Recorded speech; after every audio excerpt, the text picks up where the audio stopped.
Motociclista morre em Goiânia após discussão no trânsito e acidente com poste.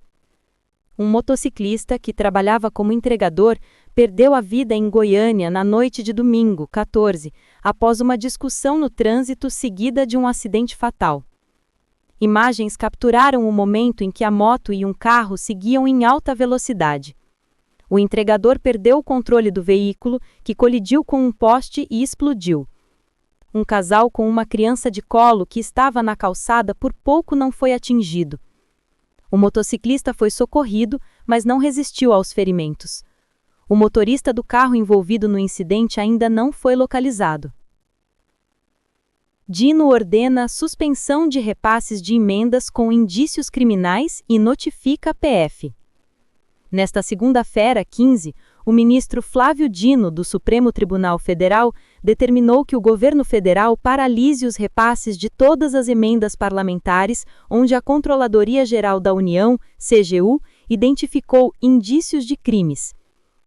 Dino também ordenou que a Polícia Federal seja informada sobre as conclusões da CGU para iniciar novos inquéritos ou complementar investigações já em curso. Por solicitação do ministro, a Controladoria Geral da União analisou a aplicação de emendas individuais destinadas a 10 municípios em 2024, apontando falhas em 9 deles. Conforme a CGU, apenas São Paulo, SP, atendeu aos requisitos de rastreabilidade e transparência estabelecidos pelo STF. As auditorias revelaram irregularidades em Camaçari, Carapicuíba, Coração de Maria, Iracema, Macapá, Rio de Janeiro, São João de Meriti, São Luís do Anauá e Sena Madureira. O jornal Estadão solicitou manifestação das prefeituras. Os inquéritos continuarão a tramitar sob a supervisão do STF. Segundo o ministro, o objetivo é evitar qualquer embaraço indevido às prerrogativas parlamentares, seguindo-se o declínio às instâncias ordinárias, quando for o caso e no momento adequado. Na mesma decisão, Dino instruiu a CGU a prosseguir com as auditorias, justificando a necessidade do trabalho para separar o joio do trigo, evitar injustiças, possibilitar o exercício pleno do direito de defesa e aplicar as sanções cabíveis após o devido processo legal. Orçamento secreto. Dino, que também é relator da ação referente ao orçamento secreto, determinou hoje o compartilhamento com a Polícia Federal do relatório do Tribunal de Contas da União, TCU, sobre as emendas parlamentares cadastradas na plataforma transferegov.br, criada para dar transparência aos repasses. O TCU identificou que 85,4 milhões de reais foram transferidos entre 2020 e 2024, sem a existência de um plano de trabalho. A instauração dos inquéritos deverá ocorrer por estado, visando apurar a eventual prática de ilícitos penais como prevaricação, desobediência à ordem judicial, emprego irregular de verbas públicas, peculato, corrupção, entre outros que venham a ser revelados durante as investigações.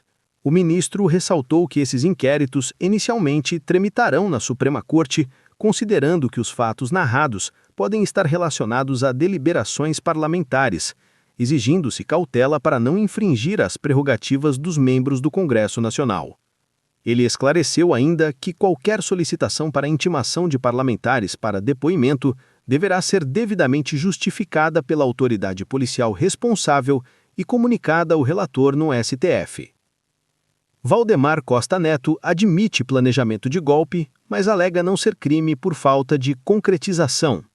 O presidente do Partido Liberal, PL, Valdemar Costa Neto, declarou neste sábado 13 que houve um planejamento de golpe de Estado no Brasil, mas argumentou que tal iniciativa não constitui crime por não ter sido efetivamente colocada em prática. Houve um planejamento de golpe, mas nunca teve o golpe efetivamente.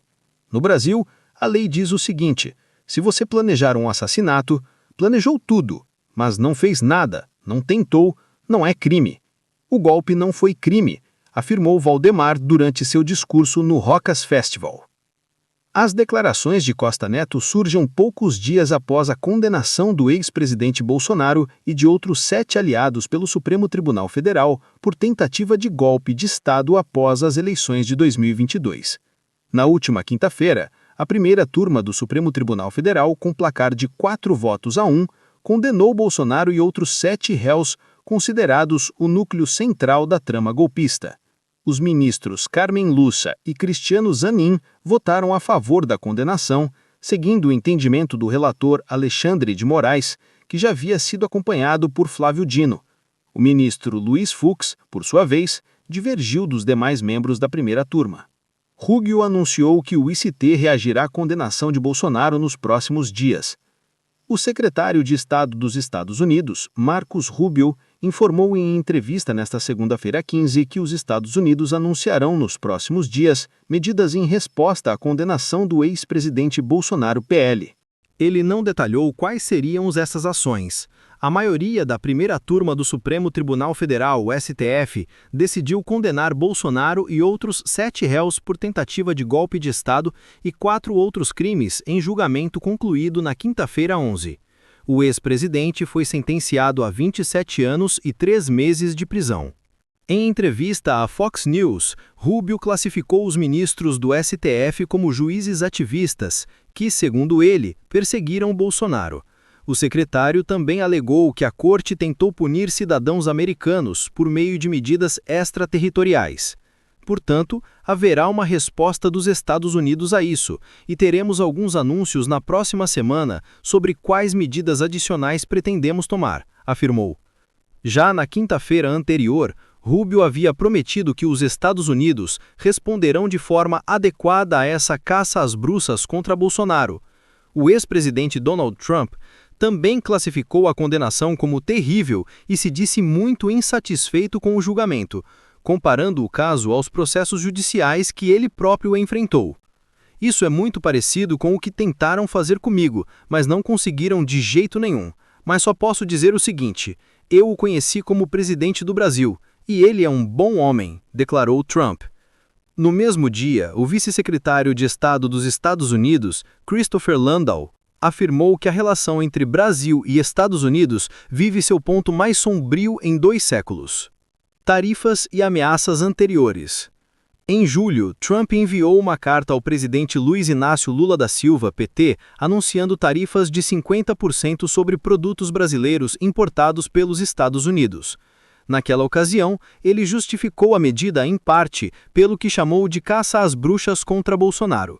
Na mesma época, o presidente norte-americano também determinou a abertura de uma investigação comercial, acusando o Brasil de adotar práticas desleais de comércio. Ainda em julho, os Estados Unidos revogaram os vistos de Moraes e de outros 7 ministros do STF, excluindo apenas André Mendonça, Nunes Marques e Luiz Fux. Rubio citou então a caça às bruxas contra Bolsonaro e a censura à liberdade de expressão. No mesmo mês, a Lei Magnitsky foi aplicada a Moraes, impondo restrições financeiras ao ministro, como o bloqueio de contas bancárias. Na semana passada, a porta-voz da Casa Branca, Caroline Leavitt, declarou que os Estados Unidos estão dispostos a usar meios militares para proteger a liberdade de expressão ao redor do mundo, em alusão ao julgamento de Bolsonaro. A liberdade de expressão é a questão mais importante dos nossos tempos. Presidente Trump leva isso muito a sério e por isso tomamos ações contra o Brasil, complementou Leavitt. Condenações